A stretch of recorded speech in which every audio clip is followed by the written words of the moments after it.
In this video, we're going to install SQL Server and SQL Server Management Studio. First of all, we need to go to Google and type SQL Server download, of course, and then jump into the Microsoft SQL Server downloads page. And here we see a bunch of SQL Server versions. So what we want to download for our a regular use case here on this channel is a version that has all the capabilities of SQL Server while not needing like a production environment. And the version that meets all of these criteria is SQL Server Developer Edition. And here we see that the latest version is 2022, which is like a new version for me. I haven't tried it yet.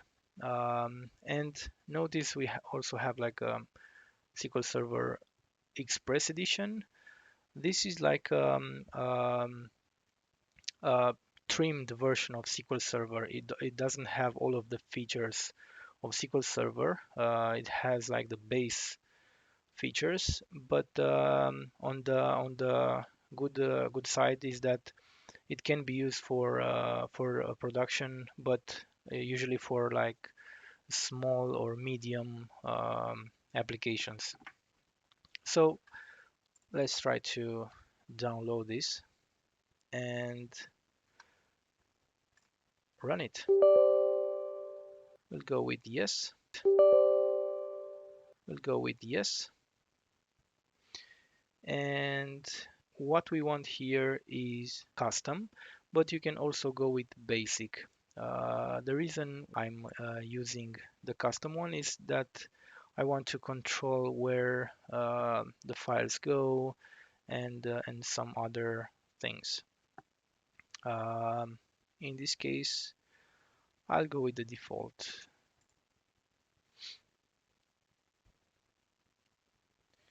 And I think I'll pause this video now because it will take a while, and we'll get back.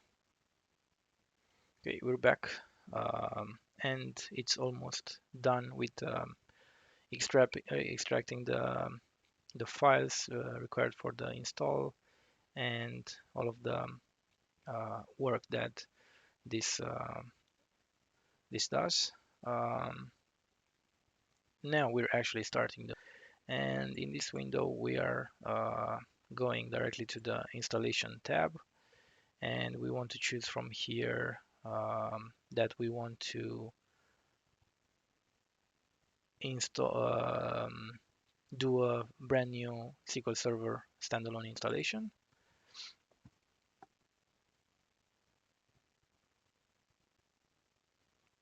This also takes a while. It really depends on the machine, on the how performant the machine is. So here we have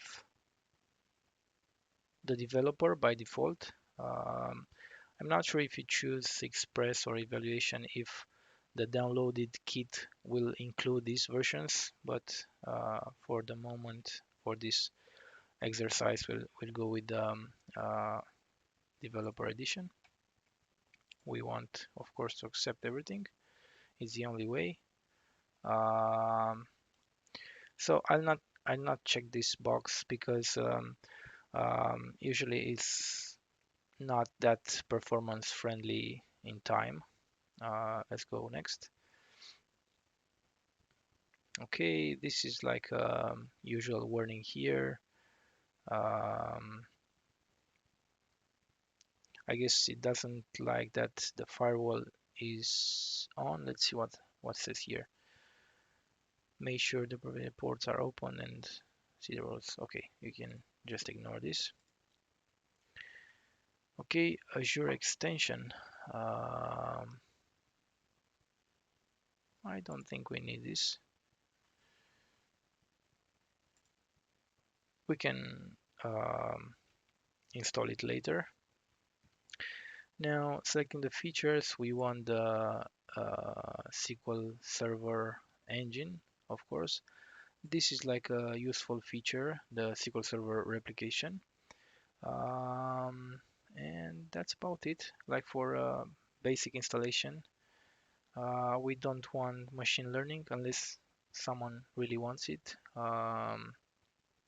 Full text semantic extractions, data quality, polybase, analysis services. Oh yeah, we actually do want this for like if we want to have some reporting side. Okay, we leave the directories like the installation directories, the default ones, and go next. This is the default name for the instance, and we can choose a different one. For example, if we want to say like uh, instance one or whatever, or instance, or um, usually developers type the version SQL 2022, but I prefer leaving the default instance here. And we go next. Okay, here you can specify a collation. This is a setting regarding the characters that are stored, that can be stored within the tables, and also other places where it's used. So generally we want to use the default one, which is case insensitive, but for different languages or for applications that might connect to the database using different um, languages, or storing data in different languages, or I don't know, this can be changed from here. And it's something important that you cannot change the collation once you install the instance. You need to, I think, I hope I'm not wrong, but you cannot change the collation once you already have the instance. You need to create a new instance, or uh, yeah. So like a heads up to be careful about the collation when it's chosen. Here, these are the services regarding some SQL Server features, and these are the defaults accounts used. We can specify a given password here and the type of startup for the service. So for example, the SQL Server agent, it's manual, but I usually want to have it automatic so that SQL Server agent is when you start the instance, it's already there. Okay, next. Here we can choose a bunch of options like where to um, have the directories, the target directories for various, for example, for the data files, for the log files, for the backups. Like these are the default locations, for example, for the backup. Um, for the TempDB database and files growth, uh, a lot of specific options, but for this given exercise we'll go with the default ones. The only thing I change here is this is the default authentication mode when you connect to the SQL Server instance, but I also prefer to have a mixed mode. That means you can connect via the Windows login, or also add the current user as SA. So here um, you can specify the SQL Server administrator, what user is the instance administrator, and I usually choose my user. And also I can specify here um, the default password for the SA account, which is like predefined system administrator SQL Server account, and I type my password there. Okay, next. Okay, so here um, adding my current user. I don't really use this feature, but yeah. So going next, this is like a summary of the features that are going to be installed, and the target directory is everything that was default or was changed. It's noted here, and we go with install. Now this will take a while, so I'm going to pause the video as well here. Okay, we're back. It took like a couple of minutes.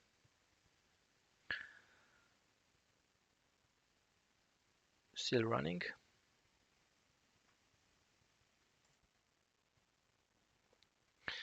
Okay, so everything worked successfully. We also have a summary of what happened with the installation, and we can just close this. So what we just did was installing the SQL Server engine, like the database engine and related features. We now want to install the tool that will allow us to connect and interact with the database engine, and that is SQL Server Management Studio. It's kind of like an IDE for SQL Server. So SQL Server Management Studio download.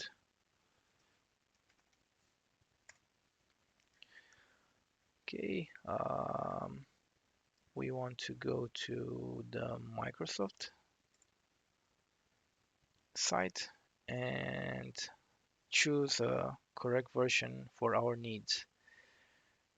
So usually SQL Server has like a stable version or general availability version, which is this one, and the latest version, which usually is not bug free. In this case is 19. We'll go ahead with the stable version and try to download it. And I'll pause the video now for this. Okay, we're back, and it's almost done.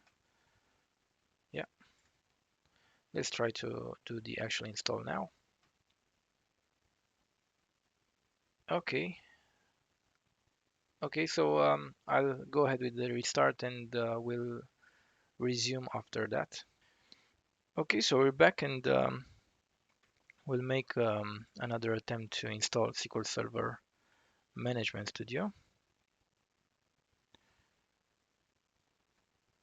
Okay, so we want to leave here the default location and start the install. And now I'll pause the video again. Okay, now we need to do another restart. I'll proceed with the restart and get back. Okay, so we're back from the laptop restart, and we want to see SQL Server Management Studio in action. And for that, we'll go to the SQL Server Tools 18 node and click on this guy.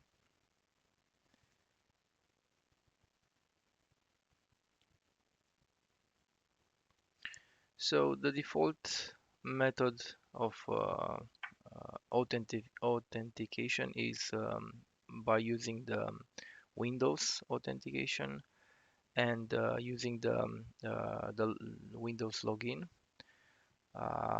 So we can use this or use SQL Server authentication, and we configure the SA account and we can use that. So we'll first try this and then go back and acquire another connection to the same instance using the other option, which is the default one.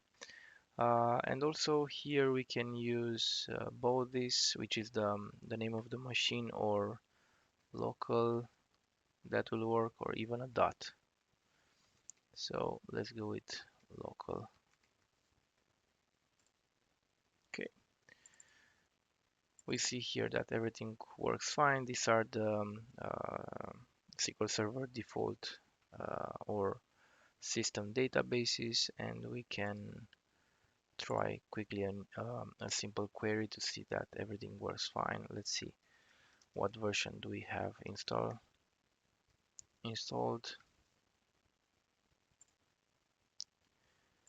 Okay, everything seems to be working fine. We're good to go.